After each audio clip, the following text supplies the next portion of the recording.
사람들은 종종 이렇게 생각합니다. 국가가 무너질 일은 없어. 설령 문제가 있어도 뉴스에 크게 나오겠지? 정말 위험해지면 누군가는 알려주겠지. 이 생각은 아주 자연스럽습니다. 우리는 늘 어제와 같은 오늘을 살고 있기 때문입니다. 은행은 정상 영업을 하고, 카드 결제는 잘 되고 월급은 통장에 찍힐 거라고 믿습니다. 그래서 위기를 폭발이나 붕괴 같은 장면으로 상상합니다.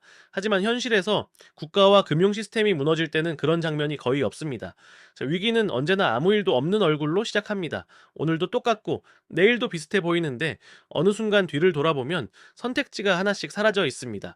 오늘 이야기는 언제 망한다는 이야기가 아닙니다. 왜 국가는 갑자기 무너지지 않는지, 왜 사람들은 항상 너무 늦게 이해하는지, 그리고 그 과정에서 개인의 자산과 선택권이 어떤 순서로 사라지는지를 차분하게 정리해 보려 합니다. 현대 국가는 현금 더미 위에 서 있지 않습니다. 모든 국가는 신용 위에 서 있습니다. 정부가 발행하는 국채, 중앙은행의 통화, 은행 시스템, 연금과 각종 보장제도까지 모두 하나의 전제를 공유합니다. 이 약속은 지켜질 것이다. 문제는 이 약속이 숫자로만 관리되는 것이 아니라는 점입니다. 국가 부채가 늘어났다는 뉴스가 나오면 사람들은 이렇게 말합니다. 선진국도 다 이 정도는 있다. 아직 GDP 대비로 보면 괜찮다. 하지만 이 계산에는 중요한 것들이 빠져 있습니다. 앞으로 반드시 지급해야 할 연금, 보이지 않는 공공부채, 경제가 나빠질 경우 추가로 필요한 비용들, 이것들은 지금 당장은 문제처럼 보이지 않지만 이미 시스템 안에 포함되어 있습니다. 국가는 이 모든 것을 미래의 신뢰로 떠안고 운영됩니다. 국가가 무너질 때 가장 먼저 사라지는 것은 돈도 법도 제도도 아닙니다. 가장 먼저 사라지는 것은 믿어도 될까라는 질문에 대한 확신입니다. 사람들이 이 시스템은 계속 돌아갈 것이라고 확신하지 않게 되는 순간 모든 것이 달라집니다. 은행은 모든 예금을 현금으로 보관하지 않습니다. 정부도 모든 약속을 미리 준비해두지 않습니다. 이 구조는 사람들이 동시에 불안해하지 않을 것이라는 가정 위에서만 작동합니다. 하지만 신뢰의 균열이 생기면 사람들은 움직이기 시작합니다. 돈을 쓰지 않고 돈을 옮기고 대출을 줄이고 위험을 피하려 합니다. 이 행동 하나하나는 합리적이지만 시스템 전체에는 부담이 됩니다. 국가는 빚이 많아서 무너지는 게 아닙니다. 사람들이 그 빚을 더 이상 믿지 않게 될 때 흔들립니다. 위기의 초반에는 늘 비슷한 말이 나옵니다. 아직은 괜찮다. 이 정도는 조정이다. 시장이 과민 반응하는 것이다. 하지만 유동성이 줄어들기 시작하면 경제는 서서히 숨이 막히기 시작합니다. 사람들은 소비를 미루고 기업은 투자를 늦추며 은행은 대출 기준을 강화합니다. 이 과정은 급격하지 않습니다. 그래서 더 위험합니다.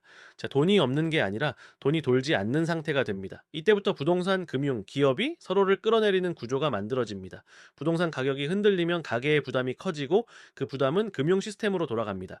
금융이 조심스러워지면 부동산과 기업은 더 압박을 받습니다. 이 악순환은 뉴스 한 줄로는 잘 보이지 않습니다. 과거의 위기들을 돌아보면 공통점이 하나 있습니다.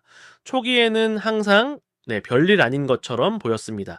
일부 기업의 부실, 일부 금융상품의 문제, 일부 지역의 가격 하락, 사람들은 말합니다. 야, 설마 여기까지 오겠어? 다 관리되고 있는 문제겠지. 하지만 위기는 항상 연결된 시스템 속에서 커집니다. 개별로 보면 작은 문제들이 서로 얽히면서 되돌릴 수 없는 지점으로 이동합니다. 그리고 이 지점에 도달했을 때 사람들은 공통적으로 말합니다. 이럴 줄은 몰랐다. 사실 몰랐던 게 아니라 보고 싶지 않았던 경우가 더 많습니다. 오늘 이야기의 핵심은 아주 단순합니다. 국가와 금융 시스템은 어느 날 갑자기 무너지지 않습니다. 조용히, 단계적으로. 이 사람들이 이 눈치채기 전에 흔들립니다. 그리고 그 과정에서 가장 먼저 사라지는 것은 선택권입니다. 팔 수 있는 선택, 옮길 수 있는 선택, 기다릴 수 있는 선택. 이 이야기는 공포를 주기 위한 것이 아닙니다. 예언을 하기 위한 것도 아닙니다. 구조를 이해하기 위한 이야기입니다. 구조를 이해한 사람은 과도한 낙관에도, 과도한 공포에도 휘둘리지 않습니다. 지금 우리는 아무것도 결정하지 않아도 됩니다.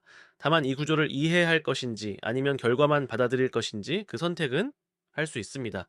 위기는 반복됩니다. 하지만 이해한 사람에게 위기는 항상 같은 결말을 주지는 않습니다. 지금 이 영상을 듣고 있는 당신은 이미 대부분의 사람들보다 한 단계 앞에서 이 구조를 바라보고 있습니다. 그 차이는 시간이 지날수록 점점 커집니다.